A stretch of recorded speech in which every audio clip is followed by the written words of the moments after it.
What's up, YouTube? This is Too Raw for TV. All right, so look, man.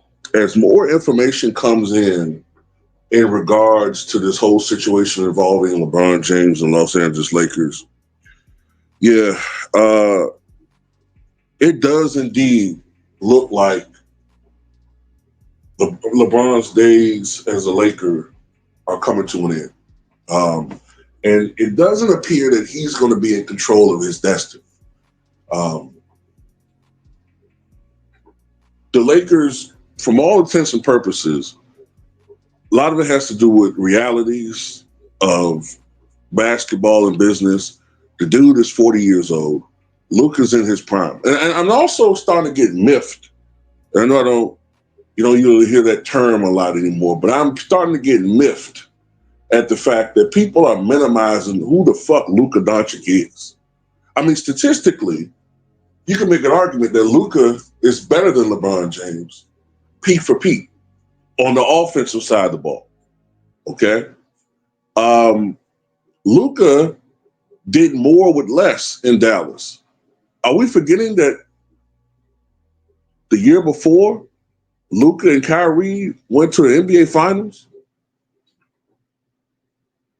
So the Lakers are making the best decision. Doesn't matter if Luka didn't want to be a Laker. Doesn't matter.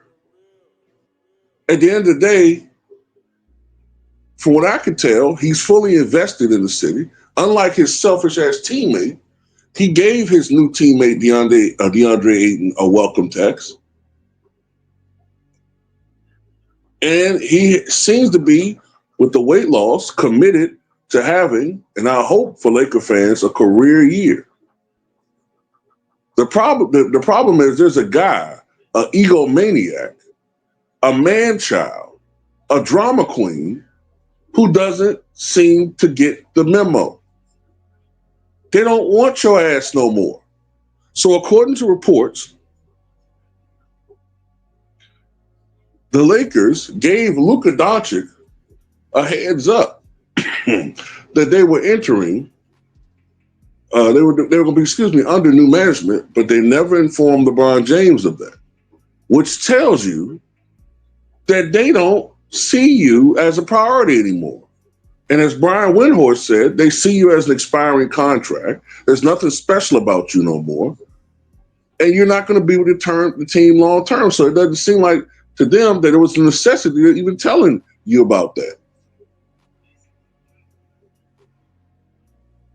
So the Los Angeles Lakers are entering a new era, and it's becoming more obvious by the day that LeBron James is no longer at the center of it.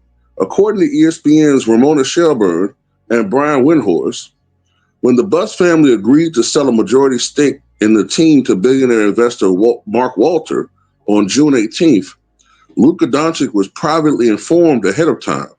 LeBron James, on the other hand, received no such courtesy and made no public acknowledgement of the change.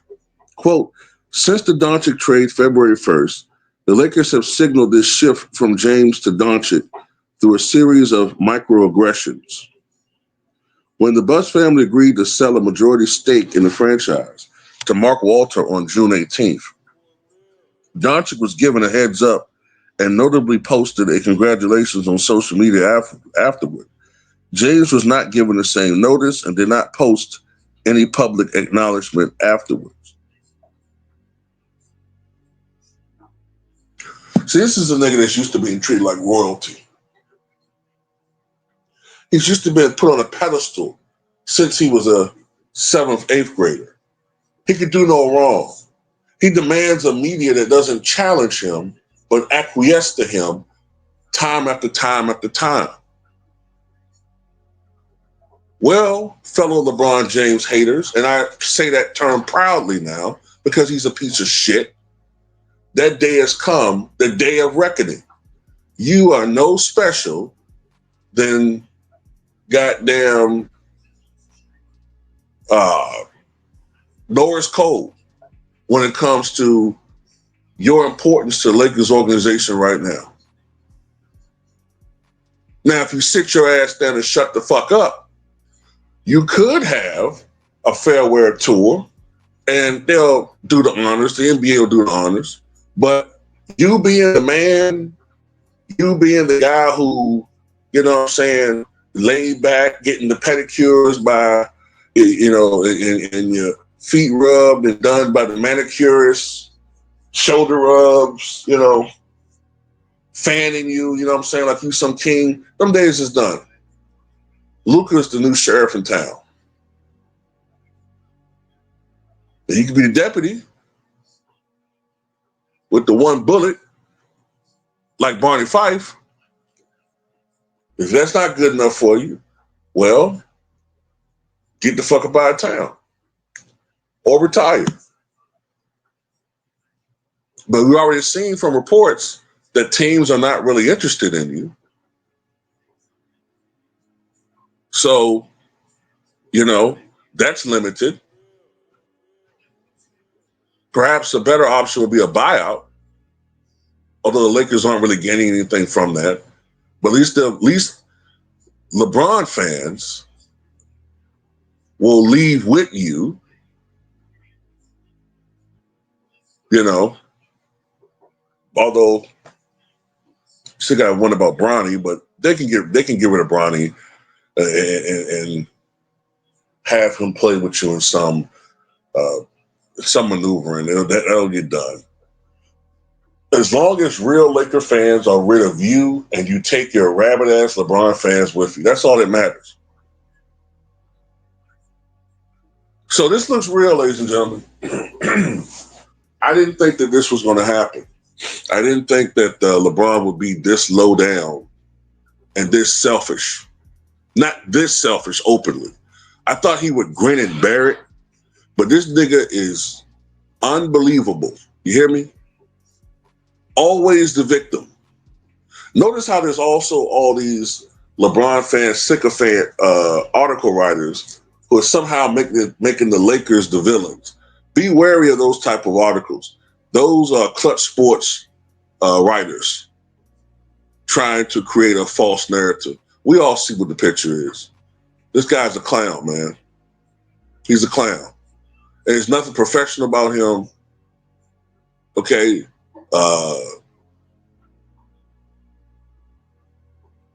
Just suck it up, bro. Honestly, at this point, just suck it up and go through the campaign. Be a professional. How do you think Dwayne Wade felt privately when he handed you the keys in Miami? He let you be the main guy, right? So why can't you do for Luka, for the betterment of the team, what Dwayne Wade did for you, you selfish son of a bitch?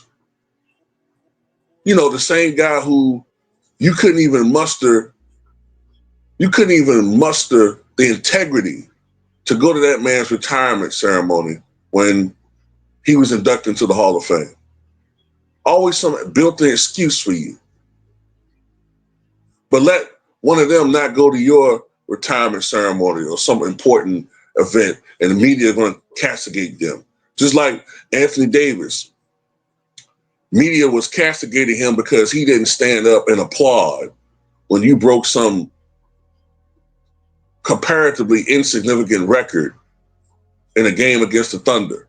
He was more invested in the game. By the way, have y'all guys ever noticed, and this is tantamount to showing you how selfish this son of a bitch is. You ever notice in all these games when he sets these milestones, whether he's passing Kobe or Mike or break Kareem's scoring record, whatever, right? We pass Karl Malone. You ever notice that they always lose those games? Just want to put that out there. But anyway, that's all I got to say about it. Tell me what you guys think.